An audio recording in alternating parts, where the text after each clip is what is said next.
threat comes from the skies, and Ukraine's miles of anti-drone netting only offers some protection. We're following a team of rescue volunteers to the front.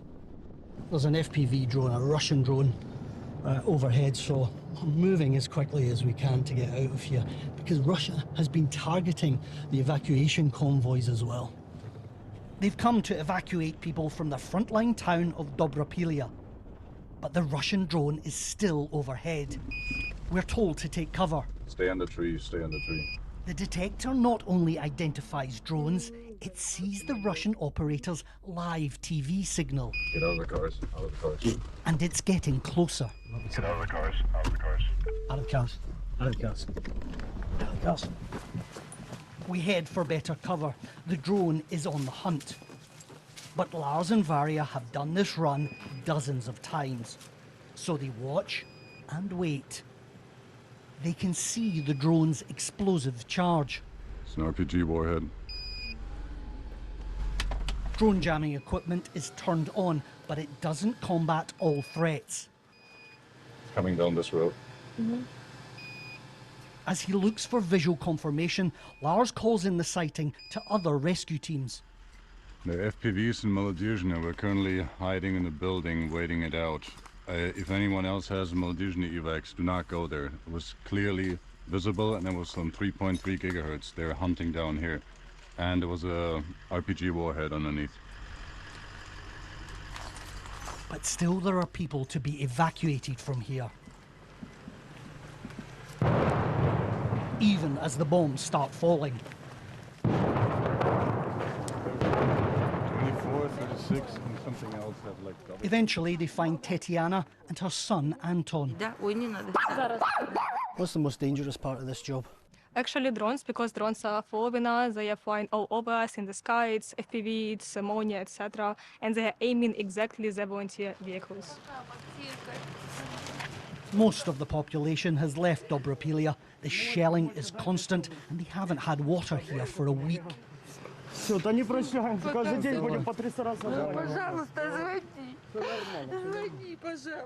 This parting will be especially painful.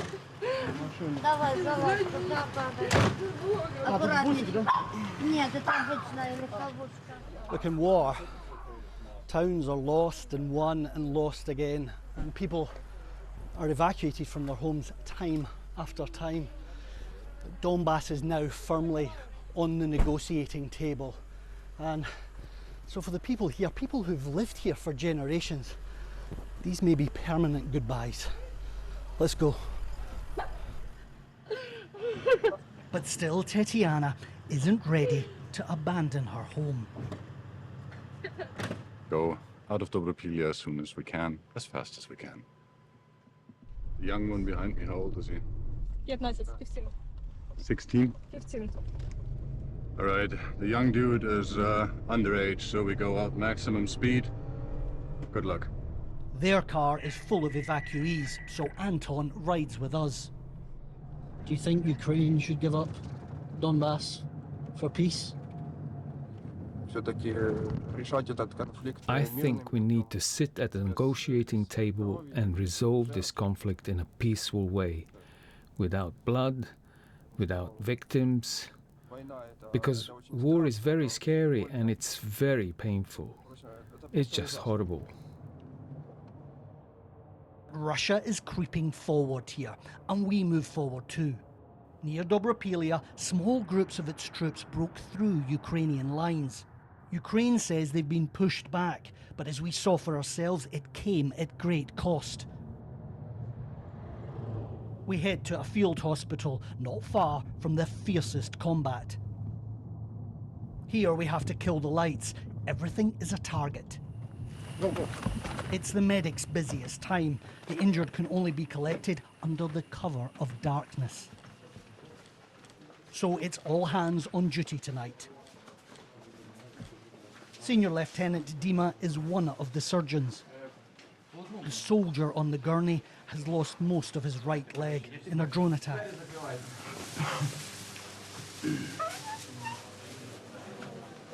It took days to recover some of these men from the battlefield.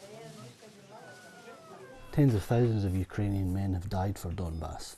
Yes. Was it worth it? It's a complicated question. Yes, I think it is, because it's our country, it's our land, and it's наша свобода, our freedom from Russian. I think it is. So they're holding on here with all their might. Too busy fighting and suffering to pay much attention to far-off peace talks. This man has a bullet wound to the chest.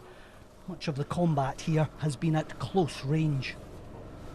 About a quarter of the injuries they get here are gunshot wounds. Most come from drones. At this medical stabilisation point, you say they've never seen so many heavy injuries. And this is why Russia doesn't want a ceasefire. Ukrainian casualties are mounting, and here in the Donbass, they're on the back foot. Russian casualties are higher, but it can sustain them. So for Moscow, it's a ruthless calculation. Keep fighting on the battlefield and make bigger gains at the negotiating table. We have to stop it, but we don't want to stop it like this. We want back our territory, our people, and we have to punish Russia for what they did. Do you miss civilian life? Do you miss peace? Of course I miss it, and everybody misses. We just want to go home, to live in peace without this nightmare, this blood, death, and all this. And every day brings a fresh nightmare. Russia bombed 72-year-old Ivan's hospital. Now he's searching for his wife. If you bring my wife to me, it would be a great gift.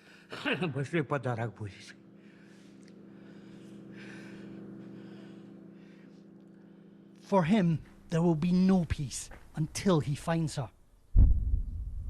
Much more than just land will be lost here if Donbass is surrendered. Quentin Somerville, BBC News, Dobropillia.